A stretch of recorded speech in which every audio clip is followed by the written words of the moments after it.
During my time on radio, I have tried and tried, as best as I know how, in many ways as I know how, to define liberty, to discuss liberty. Before I came to radio, the Constitution was mentioned superficially, perhaps in passing. Now we delve into it deeply.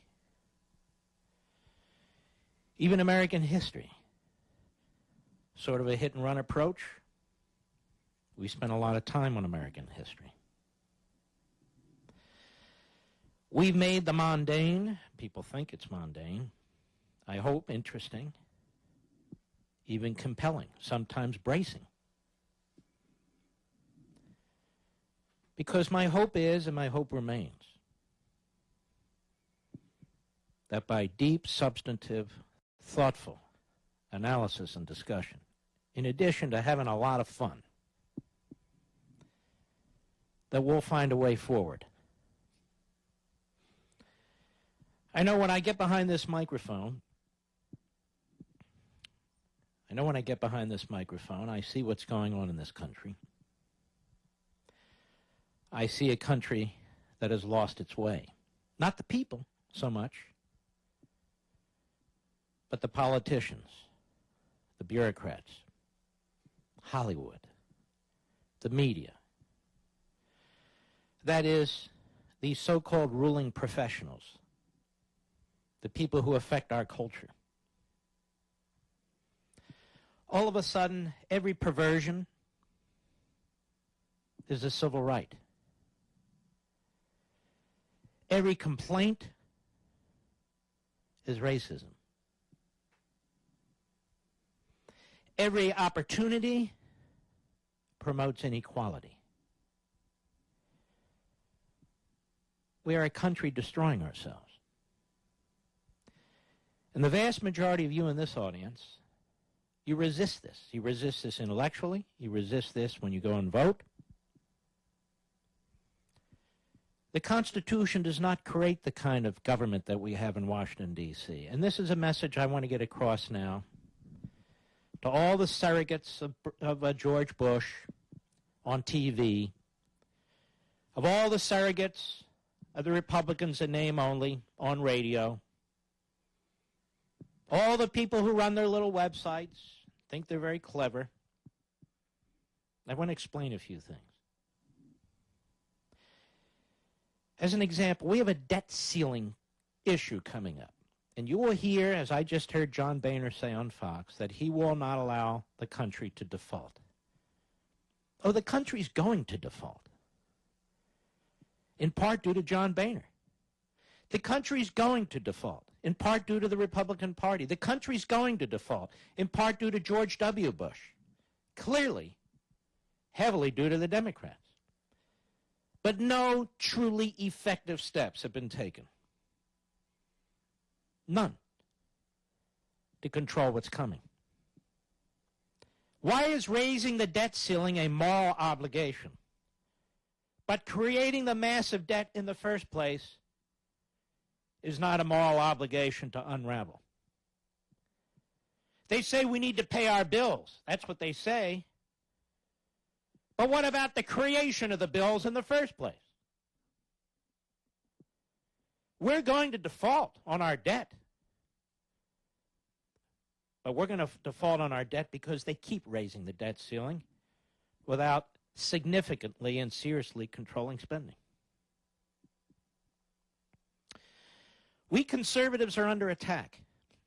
We expect to be under attack by the Marxist left, which is now a wholly owned, or the Democrat Party is a wholly owned subsidiary of the Marxist left. You saw that debate the other night. It was on full display. It was an utterly pathetic spectacle. But we conservatives are under full attack by the Republican Party.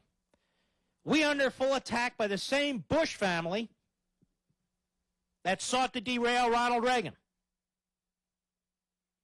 and almost did, who mocked him, who mocked his intelligence, who mocked his record. And now they attack Ted Cruz. And now they're pulling together their corporatist buddies to do what?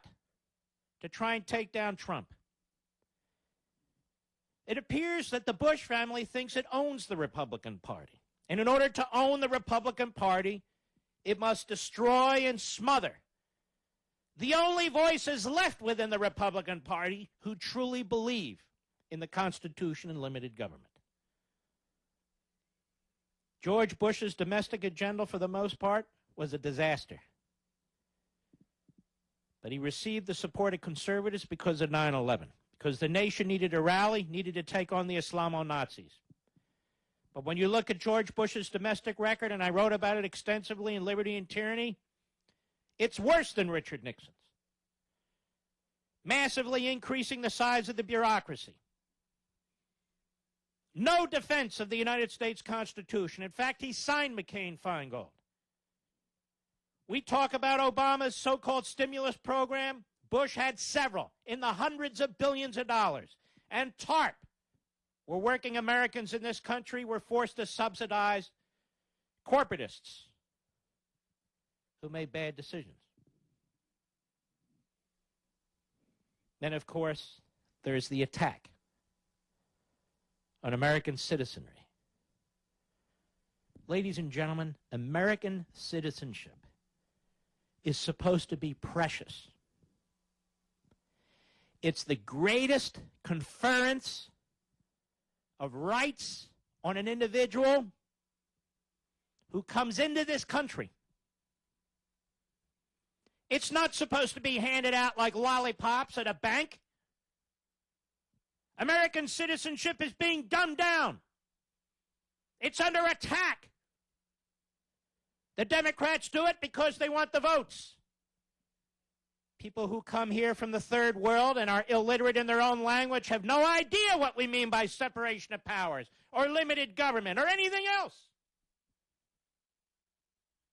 And the Republicans want it because they have sold out completely and utterly to corporatists, not capitalists, corporatists, who use government to line their own pockets. The difference between us, by the way, and Bernie Sanders is we seek to unravel centralized government so that individuals are free to prosper, free to live. It's called free will. Bernie Sanders seeks centralized, iron-fisted government, which in the end has no limits to its police powers, and it is a human disaster. Now, what do we conservatives want from the Republican Party? The first thing we want is honesty and integrity. Don't lie to the American people about what you're going to do and then go to Washington and sell us out. That is not a Republican Party of Abraham Lincoln. That is not a Republican Party of Ronald Reagan. And it's not our Republican Party. But we want more than that. We want a Republican Party that stands first, second, and third for the United States Constitution and does something about it. Constantly we're told they don't have the votes, they don't have the votes. Really? They had the votes to stop certain Supreme Court appointments, but they wouldn't stop them. They had the votes to stop Loretta Lynch from being Attorney General, but they voted for her.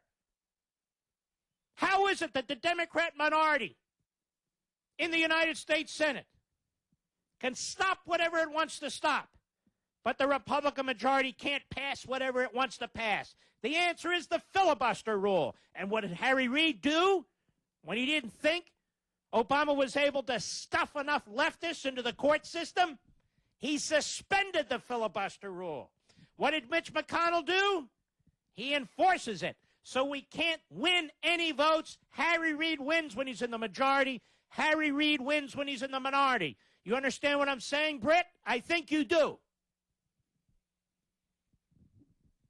I think you do.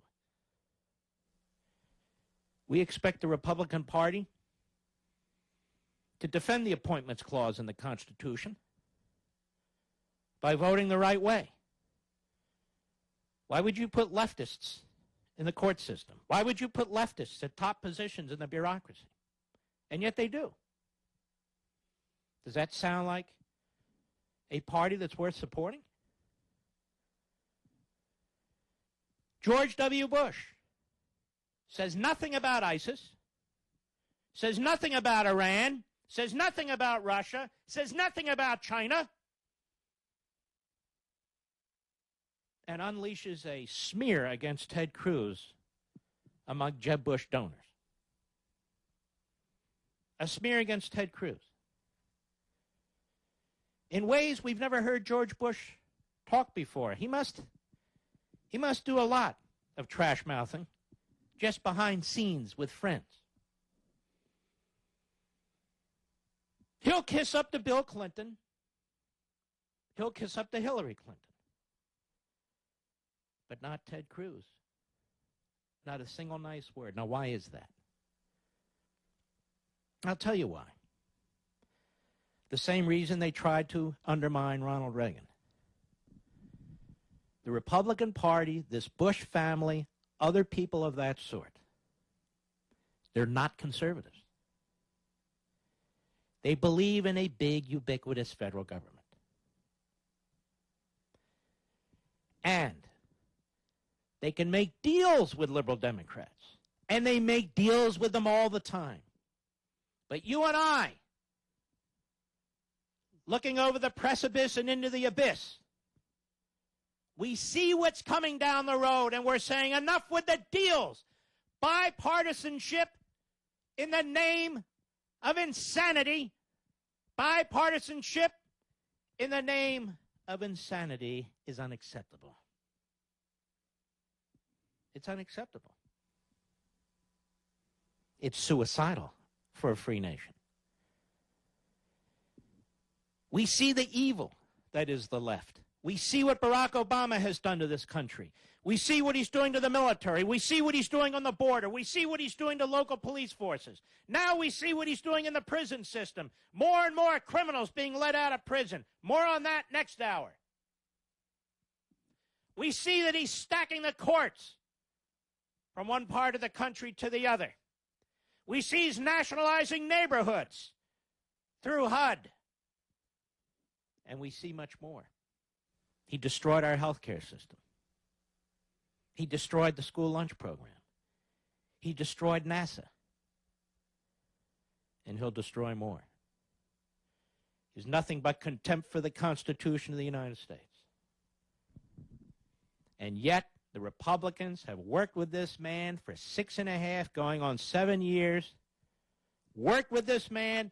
George W. Bush didn't say a negative word about this man, not to donors, not in public. His vice president, Dick Cheney's out there fighting the good fight, but not a word from George W. Bush. He saves his vitriol for Ted Cruz. Because Ted Cruz beat the Bush family, beat the Rove machine, beat the multimillionaire Dewhurst, who was lieutenant governor, with a grassroots conservative movement.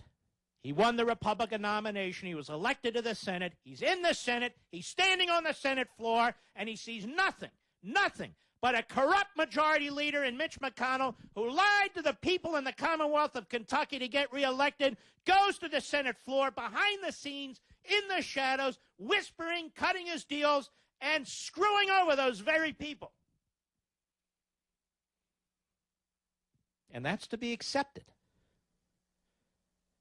Well, the government is dragging this country over the cliff. This summer, John Boehner and Mitch McConnell were negotiating a budget deal with Barack Obama. You didn't know about it. I didn't know about it, because this is how it works. Well, they're not going to let us default on our debt while they keep piling up the debt and piling up the debt to the point where, in fact, we will default on it one day. It'll be defaulted on when your children are our age and your grandchildren are our age. And it'll come down, crashing down. We have been warned by the GAO. We've been warned by the CBO. Same with Social Security. Same with Medicare. And what do these men and women in Washington do? Not a damn thing. And they say we're radicals. They say we're extremists. That there's something wrong with we, the people. We have this quaint notion of government in budgets and spending in the Constitution. Well, we demand more, we insist on more. And we've had enough. I'll be right back.